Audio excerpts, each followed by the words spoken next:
Gemini. This is a Gemini Sun, Moon, Rising, and Venus collective reading for the year 2026. For your personal reading, kindly send me a direct message. Kamusta mga Gemini? Kamusta? Nag-overthink pa rin ba ang ating mga Gemini? Kamusta ang pag-ibig, kabuhayan, kaperahan, pamilya, relasyon? Mga kaibigan, mga taong nakapaligid sa Gemini. This is a Gemini Sun, Moon, Rising, and Venus collective reading for the year 2026. Collective energy ng ating mga Gemini, please. Collective energy ng ating mga Gemini. Reminder, makinig. Ang nag-iisang account ng Mystic Siren ay kay Angeles 11. Any messages coming from a different account, hindi po ako yun. Mag-ingat sa scammers. Gemini. Gemini, Sun, Moon, Rising, and Venus collective reading for the year 2026. Let's see. Kamusta ang mga chikadora at social butterfly ng zodiac? Lies, deception, dishonesty, okay? Family situation. This is for yung mga relasyon na like nagkaroon na ng long-term goals, especially yung may family na involved. May sadness here because may mga sikretong nabunyag. Okay, but I feel nandyan pa rin, steady lang, kapit lang. May mga hinihintay na good news, good outcome, communication, but it feels like yung home situation medyo shaky, maraming misunderstanding, maraming hindi magandang energy for now. There's a feminine energy in this connection na nag-walk away because sabi niya, pagod na siyang mag-invest, magbigay sa connection na to. The feminine in this connection feels like hindi niya nakukuha yung love na deserve niya. Okay? I'm not saying na this is like a transactional type of love. But of course, when we are in a partnership or family, of course, we expect na parang may suporta at may give and take, okay? But for the feminine in this connection, in this family or relationship, no, she feels na walang reciprocity, okay? Sa connection, sa relasyon, sa pamilya na to.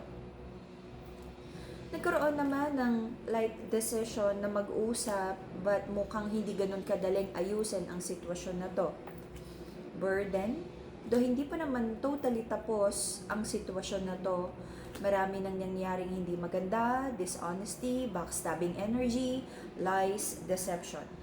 Nagkaroon ng confusion para sa ating mga Gemini, umaatras muna, and may mga pagkakataon na you feel not secured about this relationship, this family, marami ka ring questions about yourself, ano rin ba yung naging pagkukulang, ano ba yung naging mali, nagkakaroon ka ng introspection, which is a good thing because kapag nagkakaroon tayo ng like kino-question mo yung sarili mo, ano yung mga kailangan mo rin ayusin, you're trying to understand other people, your person, the family, ibig sabihin you're growing because nandun yung understanding mo, nag-e-expand ka ng knowledge, ng wisdom to understand yung mga taong mahal mo, yung mga taong malapit sa'yo.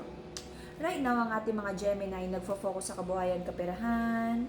There's a mommy energy dito na sabi niya, lahat ng kaya niyang ibigay para doon sa may mga anak, lahat ng kaya niyang ibigay para sa anak, ibibigay niya.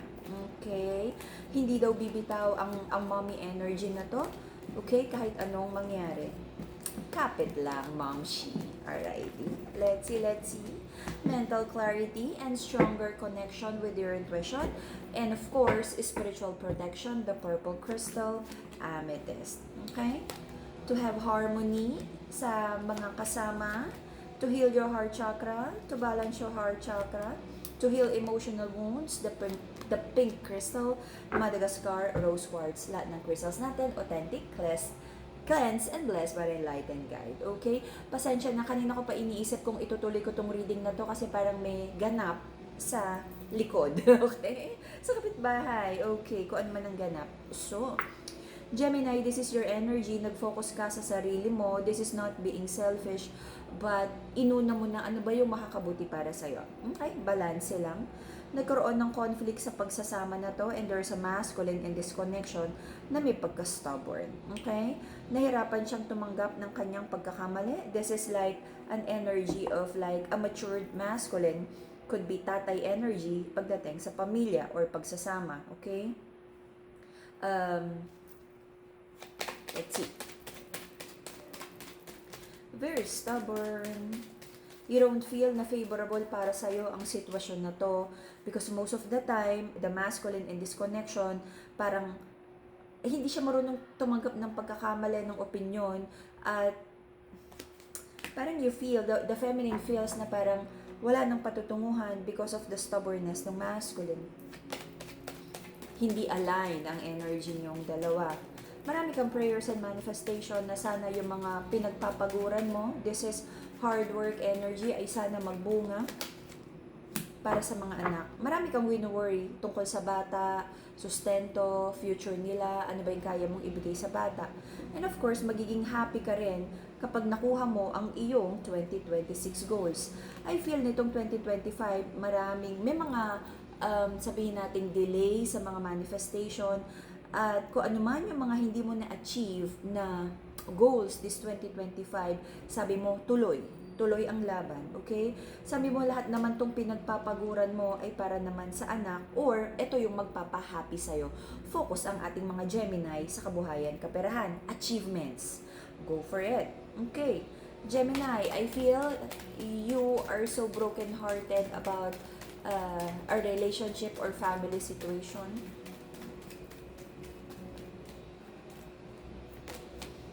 Pero sabi mo, nandyan lang, para sa'yo, family is family, nandyan pa rin. Kung kailangang maging civil or mag-usap na, para lang walang gulo, walang away, gagawin mo. Kung may energy ng family, especially dun sa parents, the feminine and masculine, the mommy and the daddy energy, though they feel na may mga maling desisyon sa connection na to, but best effort para dun sa parents na gawin ang lahat ng kaya nilang best for the family. Okay? Family energy, do may mga misunderstanding, broken heart, ang daming nangyari, but best effort na ibigay ang magandang energy at future para sa family, para sa bata. Okay? For those who are single, it feels like ito yung mga pagtulong sa pamilya na hindi mo tatalikuran, basta meron ka, tutulong ka. Meron din mga naging pangarap para sa ating mga yung hindi pa totally committed sa connection, may mga pangarap at sabi mo is gusto mo pa rin sanang matuloy kung ano man yung mga naging future plans between you and your person. Okay? Your person. The feminine in this connection is focusing on her glow up, personal growth, okay? And of course, nano-notice naman ng masculine na yung feminine sa connection na to ay mas nagfo-focus sa kanyang sarili, sa kanyang kapakanan. The feminine in this connection, sabi niya napapagod na siya na i-consider ang masculine. Kaya sabi niya parang unti-unti, she's emotionally detaching at inuuna niya ang kanyang sarili. But the feminine is being parang observant, na parang nagde-detach, pero tinitignan din niya if talagang tumutupad sa pangako or nagbabago yung masculine. Okay? May mga chismis, usapan, opinion ang ibang tao tungkol din sa relasyon na to. Okay? Ang mahalaga, you find the balance, you ground your energy, alam mo kung anong totoo, alam mo kung anong nangyari, huwag magpa-apekto sa chismis at opinion ng ibang tao. Marami kang confusion, Dito eto po mapasok yung he said, she said, what they said, okay? Parang naguguluhan ka na because ito yung storya nito, ito yung storya ni feminine, ito yung storya ni masculine, ito yung storya ng mga taong nakapaligid sa inyo. Now, because ang dami-dami mong pinapakinggan, very Gemini energy, nalilito ka na. You sit down, find the clarity, alalahanin mo ano ba talaga yung nangyari. Honor kung ano yung nasa memory mo. Okay? Kasi sa sobrang daming story ang pinapakinggan mo, nalilito ka na. Opinyon ng tao, payo tungkol sa'yo. Ikaw ang nakakaalam ng totoong storya at ikaw ang nakakaalam din ng kung ano ang best para sa'yo. Kung ano man ang mangyari because of your decision, ikaw naman ang kakargo ng consequences niyan. Huwag kang makikinig sa payo ng ibang tao kung hindi mo naman gustong sundin. Or susunod ka lang ba just because you respect this person or ayaw mo lang like suwayin kung ano yung payo niya? Sabi nga, your life, your rules, as long as wala kang sinasaktan, wala kang sinasagasaan, and you're doing what you feel, only what's best for you, at sa taong mahal mo, go for it. Okay? Nalilito ka na yan. Dami mong pinapakinggang opinion ng ibang tao, storya, version niya. Sit down, be quiet, alalahanin mo, ano ba talaga nangyari? Anong naramdaman mo? Okay? Pag naproseso mo na yon, tsaka mo na i-consider kung anong sinasabi ng ibang tao. Kasi parang nadi-distort yung memory mo, yung reality mo, yung decision making mo because of too much opinion, storya ng ibang tao. Okay?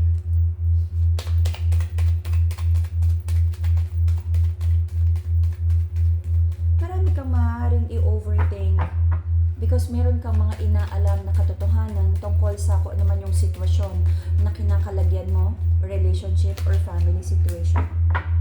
Sit down, again, find the balance. Totoo ba yan? Nangyari ba yan? Na-hurt mo ba talaga tong taon na to?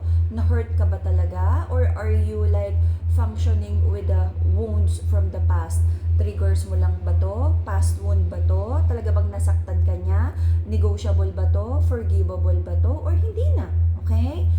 Hingang malalim at mag-decide ka para sa sarili mo, based ko ano yung naramdaman mo, based ko ano yung kaya mong i-digest right now. If someone is like pushing you to forgive, to give chance, to do this and that, at labag sa kalooban mo, I don't think na kailangan mong sundin just because sabi niya. Okay? Have your own decision for yourself. Again, at the end of the day, ikaw ang magdadala, ikaw ang mag-e-embrace ng consequences ng kung anumang gagawin mong decision para sa buhay mo. Okay? Stand for what you think and what you feel that is right for you at tama para sa mga taong mahal mo at nakapaligid sa iyo. Meron kang kinakaharap na malaking pagbabago para sa buhay mo at papanindigan mo yan. Okay? Maaaring meron kang iwanang connections, layuan na tao, tapusin na sitwasyon. Malaking pagbabago. Alam mo yung mga dating kasama mo, marami dyan iiwanan mo na because you're facing a big life transformation this coming 2026. Okay?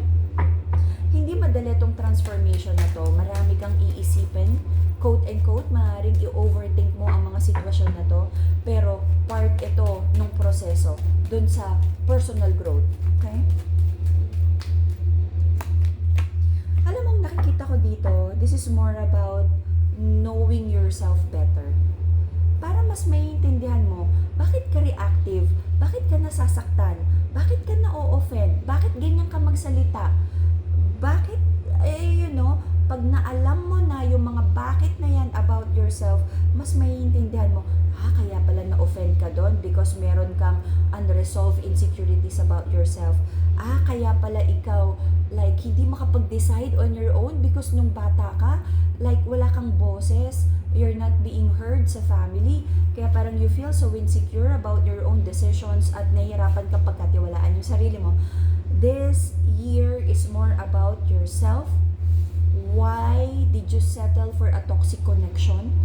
Anong klase yung ba yung kinalakihan mo? Bakit you're settling for someone na hindi mo deserve?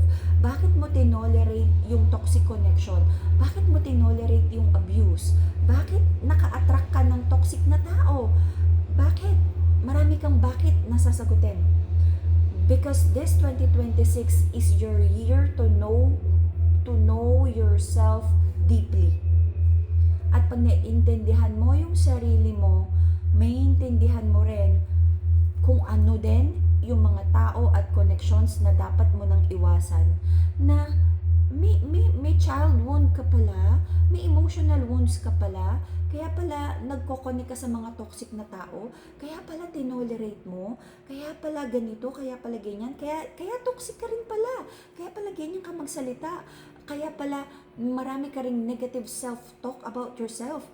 Kaya pala hindi ka nakahanap ng supportive partner kasi ikaw din hindi ka nagtitiwala sa sarili mo. Okay? Case to case. But Gemini, 2026 is more about your personal goal. Wala akong masyadong nakikita na kailangan mong i-prioritize about other people. It could be baka i-set aside mo muna sila. Sasabihin mo, time out. You want to be alone. You want to be like, i-isolate mo. Parang mag-isolate ka at kikilalanin mo yung sarili mo. If you understand yourself na, shucks, ito pala yung type mo na parang it's not that puro toxic yung dumadating sa buhay mo, but meron kang, sabihin natin fetish, parang attraction sa mga toxic connection na hindi mo alam kung saan galing. At mahahanap mo tong wisdom na to because you have a wound of belonging. Hinahanap mo lagi yung, you have to be accepted, you have to belong here, you have this feeling na dapat hindi mo siya ma-offend. Dapat mag-fit in ka sa kanya. Okay? This 2026, meron kang aalamin about yourself.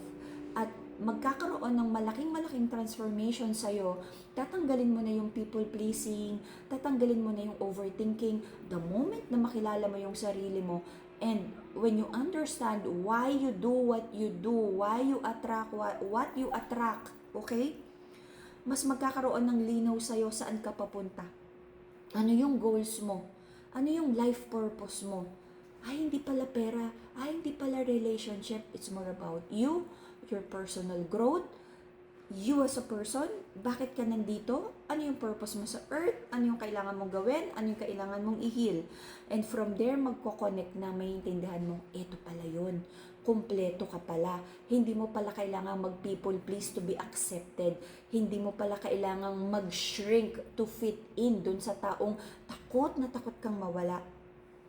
Kung hindi naman siya aligned dun sa future self na pupuntahan mo, kung hindi siya aligned dun sa personal growth na gusto mo para sa sarili mo, bibitiwan mo yan kahit mahalaga siya sa'yo because you understand na ang mahalaga sarili mo, that the only certain na energy at tao sa buhay mo ay ikaw lang. Pwedeng mawala kahit sino, pwede kang bitiwan, pwedeng hindi align, kailangan mong bitiwan, iiwanan ka nila, kung ano man. Marami kang, this is more about personal growth. Napakalalim, napakalawak, hindi ko madidiscuss lahat. Okay? So Gemini, kumbaga sabihin natin, itinanim ka na seed at mag-grow ka. At pag nag-grow ka, mas maiintindihan mo yung sarili mo na, eto pala ikaw. Yung mga dating ikaw, yung dating pagkakakilala mo sa sarili mo na dapat mayaman ka, dapat may luxury brand ka, dapat nanglilibre ka, dapat ma-please mo yung tao sa paligid mo na parang, mali pala yun. Dapat pala may certain boundaries. Dapat pala inuuna yung sarili with tamang healthy, boundaries and pakikisama. Hindi dapat overgiving. Again, napakalawak. Okay? But again, 2026 ay napakalaking transformation for your personal growth at ito ang magiging pundasyon mo dun sa mga susunod na taon para sa future self na binibuild mo para sa sarili mo hanggang dulo ng buhay mo. Pundasyon. Pag matatag ang pundasyon, kahit anong dumating na pagsubok sa'yo, ngingiti ka na lang na parang, alam mo yan. And you know yourself. Kung may mawalang tao, i-reject ka, hindi ganun kasakit. Oo, iindahin mo, pero hindi ganun kasakit. Okay? Personal growth. Parang phoenix, no? Parang phoenix. The old self must die. So, a new and a better version of yourself must be reborn. Bihira to. Sa'yo lang yung iba. Kasi itong mga ibang reading ko, more about relationship. I feel, para makuha mo yung tamang timpla nung future at personal growth mo, you have to know yourself. Ano yung mga ugali mong dapat tanggalin at ano yung mga dapat mong i-keep. Sino yung mga dapat tanggalin, sino yung mga dapat i-keep. Sino ka ba talaga? Saan ka papunta? Sino ang pwedeng isama? Sino ang dapat iwanan? Sino ang ika-cut off? Sino ang part lang ng or chapter lang ng buhay mo? At sino ang talagang healthy na kasama dun sa future self na gusto mong i-build? Alrighty, medyo malalim, pero alam ko, naiintindihan mo. Gemini are air signs, intellectual people, naiintindihan mo to. Alam ko, okay? So, and that would be the Gemini reading for the 2026. See you again in a few days for your bonus reading.